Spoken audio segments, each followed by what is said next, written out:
filming it. Right. We indeed made it back to the plot last night. Parked the trailer here. Unloading some of the wood.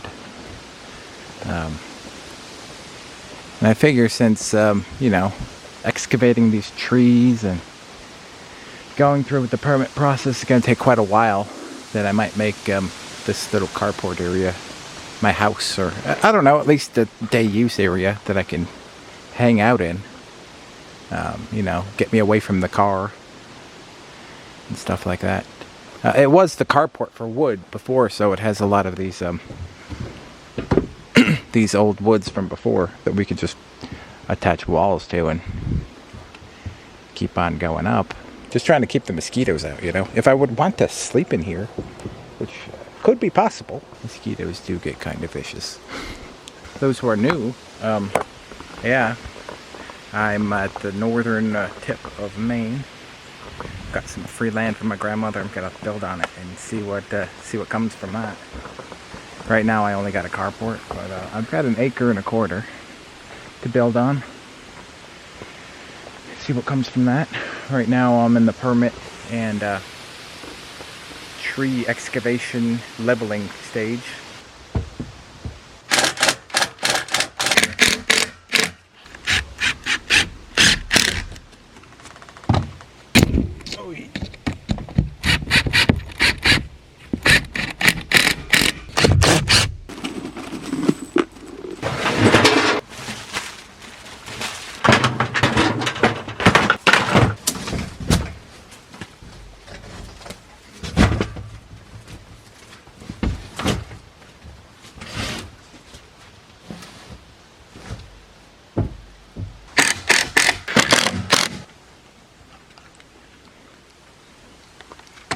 I'm just putting a couple of 2x4 scraps in here so I can continue the pallet wood up the wall.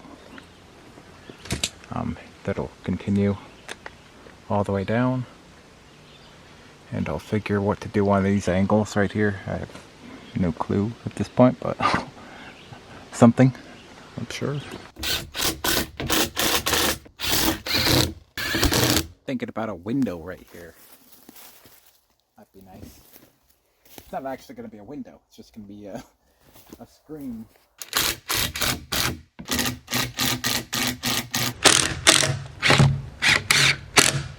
All right. Let's see what we've done. I finished this wall sort of yesterday. As you can see, there's lots of gaps in between. Just because of the inconsistencies in pallet wood. In multiple different ways that I was trying to figure out how I was going to stop the gap from being so extreme, and getting better at that. I think this is the third iteration of an idea, and this one looks the best, so I think I might continue with that. But I believe it's 8 feet by 10 right now. It was a 20-foot carport, so that's why I have 3 more limbs here. I think I'm gonna save those 3 for actual carport, because it does get snowy in the Maine in the winter. We are slowly getting there. I have, big old daddy long legs. Looks like he's hiding.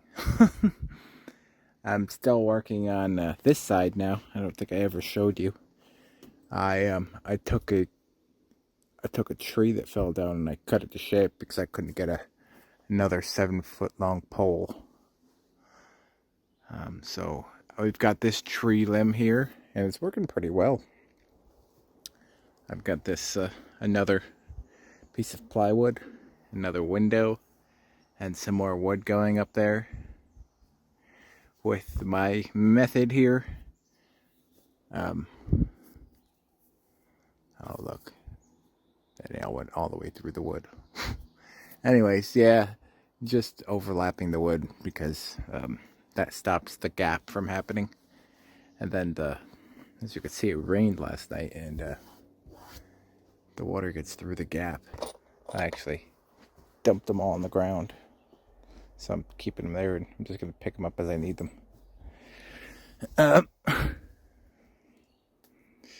Yeah, they come with a torque bit, so and they're smaller and also self-tapping. Not self-focusing though.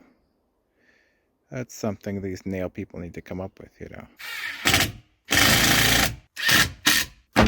Broke the head. Gotta extract the nail. Yeah.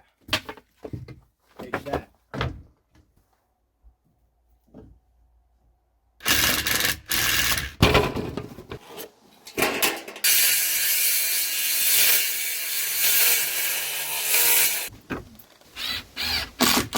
Now that everything is mostly patched up, except I don't know what I'm gonna do with that. I might keep it a window. But this side's a lot better looking. Along with this over here, except for that one. Okay, needs a little help. Looks fine on the outside. Yeah. This thing, I just need to drill that into this piece of metal here. And then when I get the good roof, not a tarp, everything will be nice. We're on to the next piece. I'm thinking of putting all these down trees in front of the back here to make a nice little piece of a log cabin. Otherwise, it's going to take me freaking years to do pallet wood. And I don't think I want to, really. I mean, this made sense because there's something to attach it to, but there's absolutely nothing here. So, it's a big spot. It's about 12 feet wide. So, yeah. I think we're doing 3, 3, and 6 here. About 6. Maybe it's 5. Or something like that. Anyways. Yeah. Bunch of down trees that I'm going to take care of. And try and see if I can roll them into place and then nail them into the board. I mean, look at this. This guy's freaking huge. So, yeah. that one's smaller. Right there.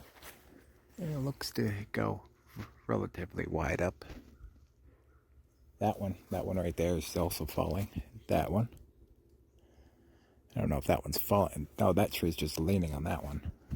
Yeah, you can see just the infinity of fallen and dead trees in here.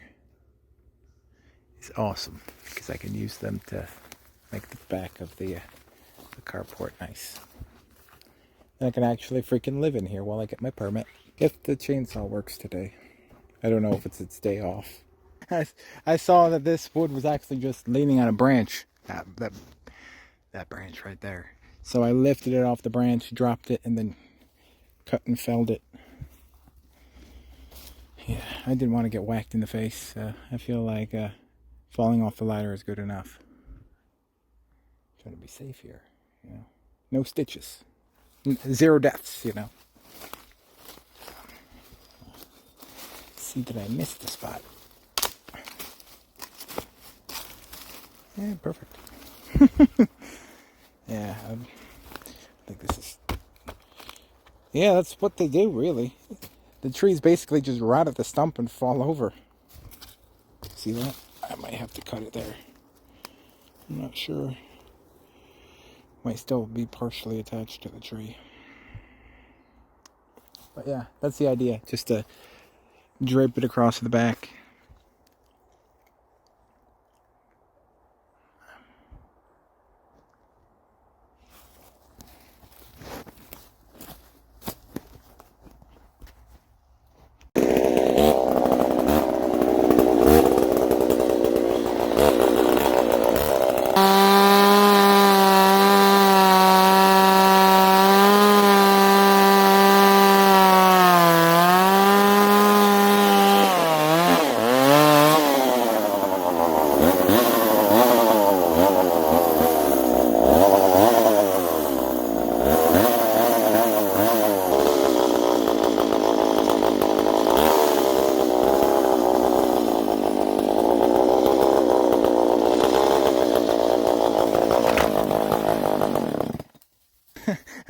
I saw that this wood was actually just leaning on a branch. That branch right there. So I lifted it off the branch, dropped it, and then cut and felled it. Yeah, I didn't want to get whacked in the face. I feel like falling off the ladder is good enough. Trying to be safe here, you know. No stitches. 0 deaths, you know. See that I missed the spot. Yeah, perfect. Yeah, I think this is... Yeah, that's what they do, really. The trees basically just rot at the stump and fall over. Oh, yeah. No.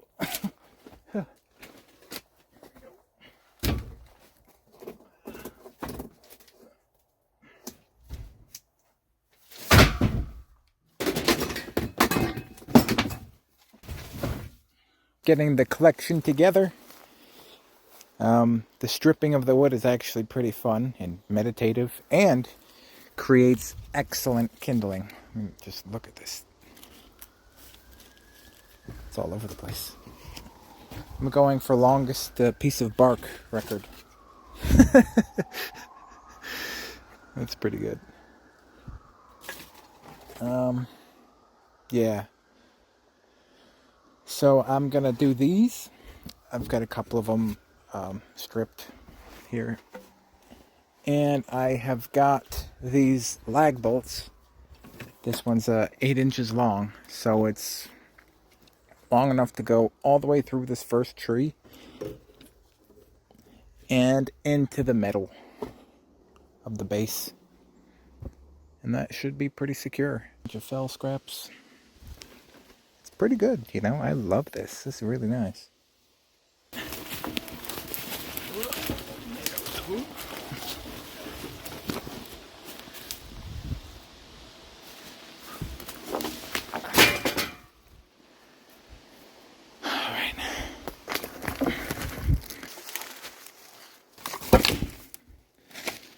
Excellent.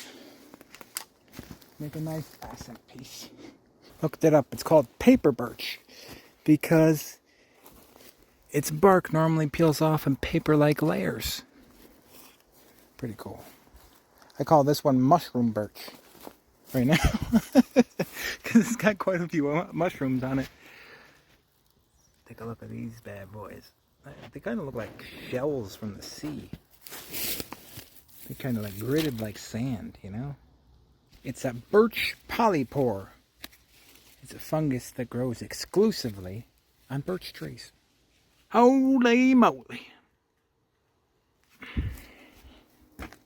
Anyways, that is horticulture class for the day, fellas.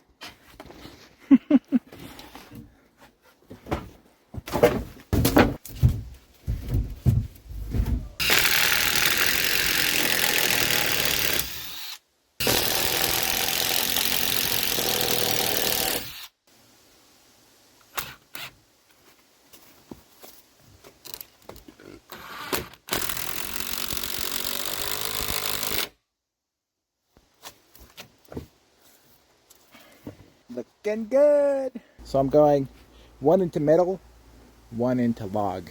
So it connects it both to the structure and to itself. I've got to level this one off.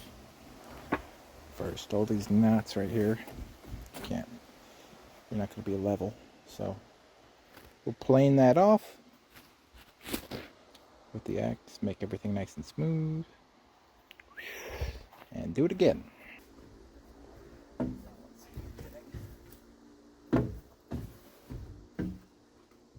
In order to know where to drill your hole for the nut that's going to go into the beam, I've crammed up with a very scientific equation here.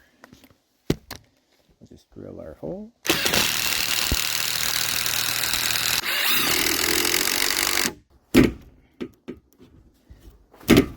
Okay, now you can get some nice little dents in there. It'll tell you where it'll tell you where to drill. And that's about as far as I did get with the project shed house thing.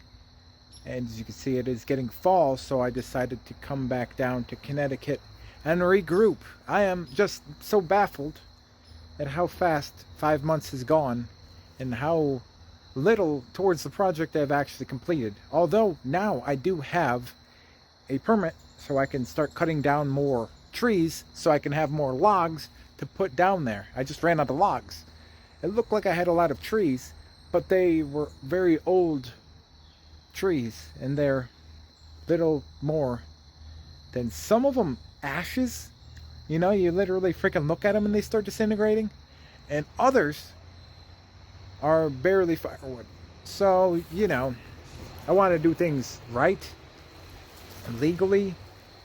You know, cut down trees with my permit. I couldn't get my permit because I didn't know what size of house I wanted. But good thing is the permit's good for 6 years. So we'll be able to get at it next year. I didn't want to torture myself by, you know, really going fast as I can, because winter starts early up there. You know, and I really didn't have any time for that. So I'm just down here back in Connecticut, doing that, and yeah, that's the progress. I've got a couple of more trips of fun filmed, and I'll show you those in the future. And I hope you're enjoying this. I just wanted to tell you I'm grateful for your presence here. Thank you for subscribing and liking and being a part of this all. And yeah, I hope you stay tuned. Thanks a lot. Take care.